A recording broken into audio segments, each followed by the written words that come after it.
Okay, so guys, in this video today, I'm going to be answering a question that I've wanted to answer before. I wanted to do a video on it before, but I don't know why I didn't do it.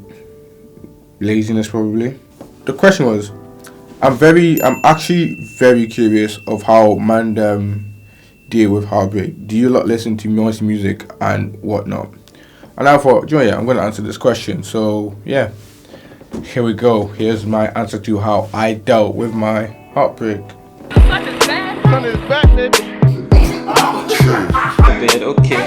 Okay. Hey, I'm trying to get paid, take money, cash checks. You see the set? That's okay. So Twitter was talking about heartbreaks. Don't ask me why. I don't know, but they were. So I'm going to read out some of the tweets. Right? You don't know heartbreak till you cry on public transport because of pain, please.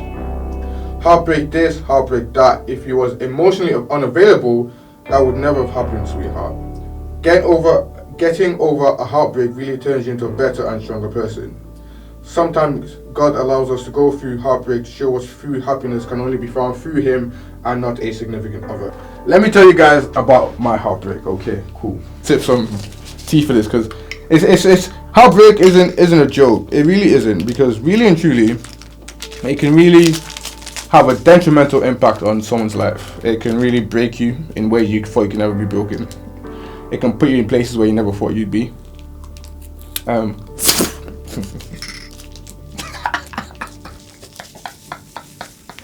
She gave me brown sugar. Who uses brown sugar, fam? Heartbreak, right? It's not easy. Like I was saying, it puts you in places where you've never been before.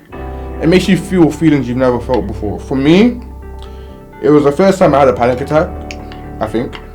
It was the first time I had anxiety, I think. Because I don't remember if it's ever happened before, but that's the most prominent time I've ever felt anxiety or, what do you call it? Or, pain, for that matter. The last relationship I was in was very, very toxic. It broke me in ways I never thought I could be broken. It made me realize that I am better than what she could give me, to be quite frank with you.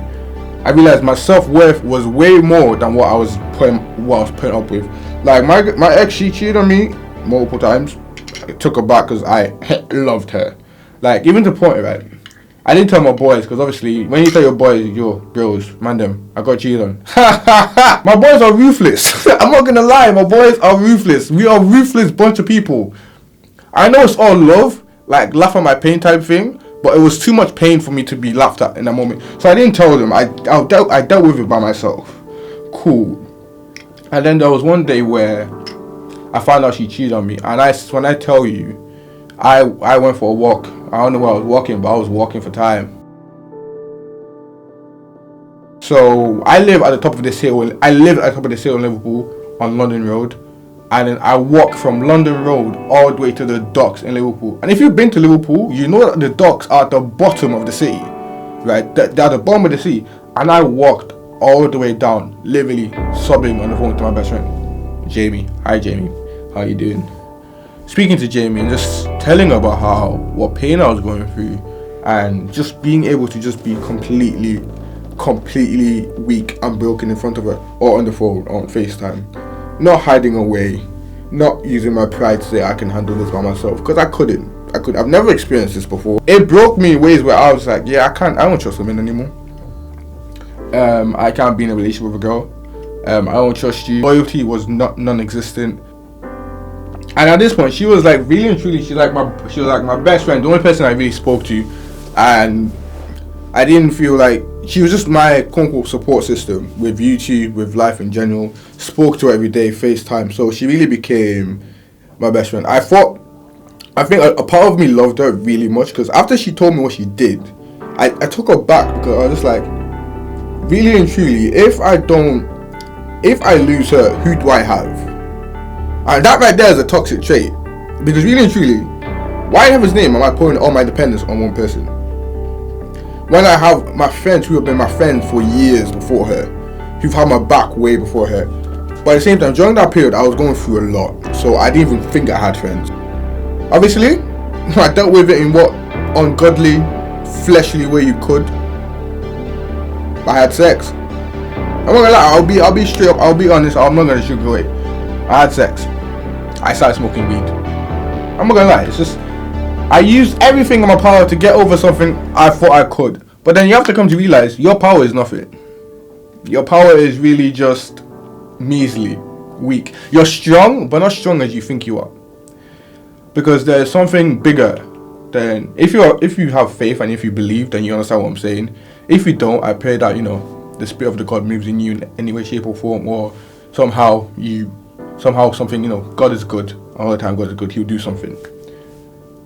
And you just come to realize that the only way you can really get over this is by seeking God and letting God fill the hole that she left, or the hole that she could never fill, but you thought she could fill, or he could fill.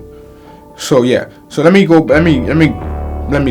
tell you how God helped. So my mentor has a charity called OGGM. It's a Christian charity, and they run annual retreats every year during the summer. And this was the year where I just finished first year. I say first year broke me differently. Broke me, wounded me, damaged me, whatever word you want to say. First year was hard. Okay, it wasn't easy. It wasn't a walk in the park. It was difficult. There was a lot of character building. To the point I even prayed, God, please come and shake my tables, because I needed my tables to be shook, because I wasn't in the right headspace. I wasn't fidelis. I was something else. I was a broken, sad, angry, antisocial, disappointed person.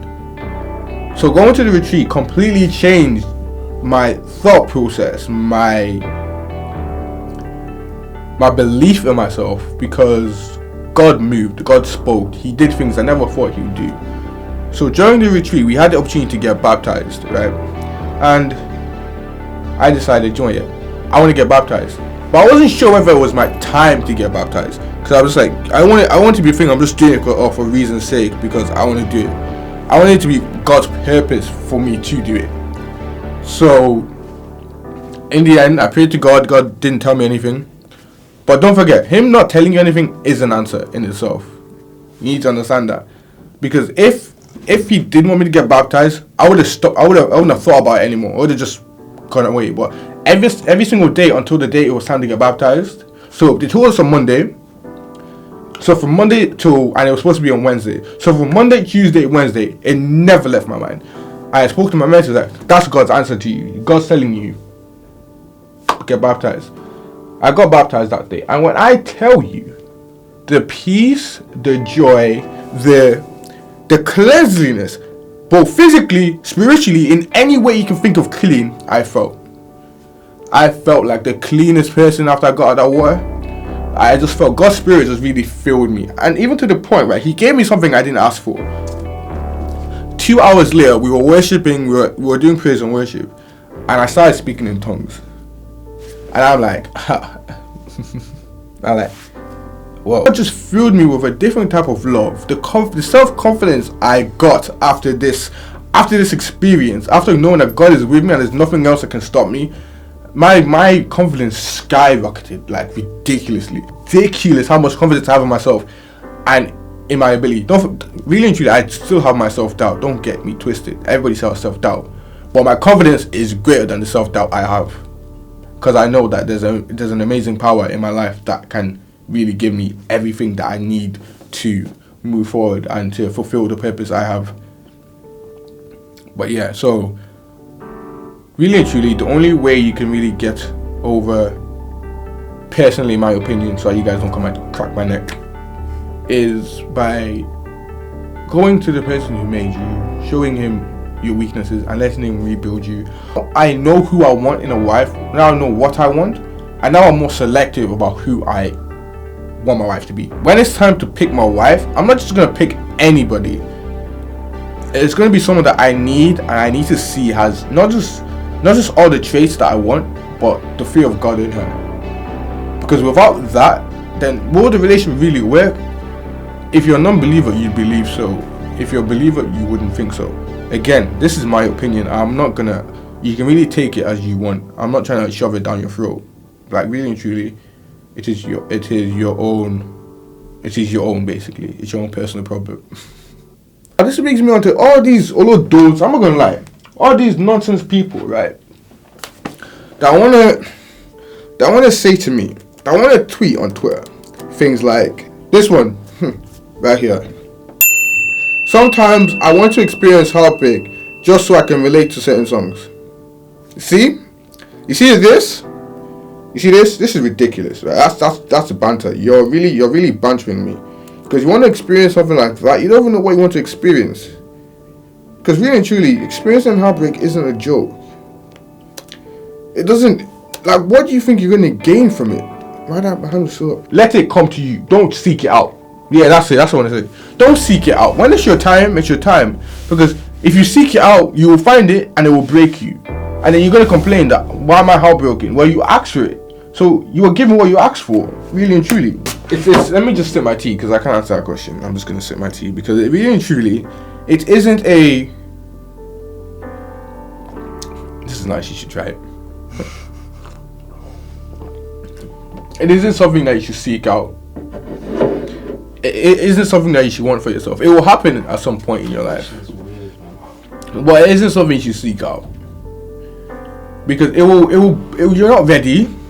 Really, nobody is ready for, even though I try to convince myself sometimes I'm ready. I'm not ready. I'm not ready for some things I think I'm ready for. That was how I dealt with my heartbreak. I hope you took something from it because I didn't feel like I,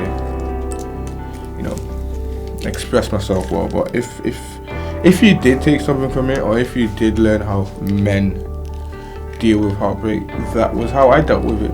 But anyway, thank you guys for watching this video. I hope you took something from it. I hope you enjoyed it. Thank you for watching. Like, comment, share, subscribe, and I will see you in the next video. Cheers.